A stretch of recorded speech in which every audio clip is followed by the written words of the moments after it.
Сон. Орхан влезе в постела. Се покри со јорган. Беше мрак. Пред неговите очи масата почна да чекори и да зборува. Ке те задавам зашто со ножето по мене го пишуваш своето име. Пред неговите очи почна да чекори и зборува столот. Ке те скршам, зашто секогаш седиш само на еднава моја нога. Потоа виде како пред него почнаа да летаат и панталоните. Ке те обесиме, зашто џебовите ги полниш со најневозможни предмети. Панталоните се затресоа и од нивните џебови испопаѓаа џамли, гуми, копчиња, каменчиња и моливи.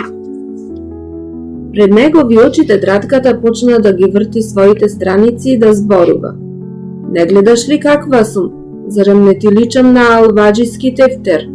Таа беше исполнета со најразлични шари, грди зборови и фотографии на разголени жени.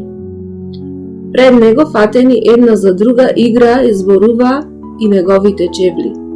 И двата чевела низ своите носови ги покажуваа јазиците.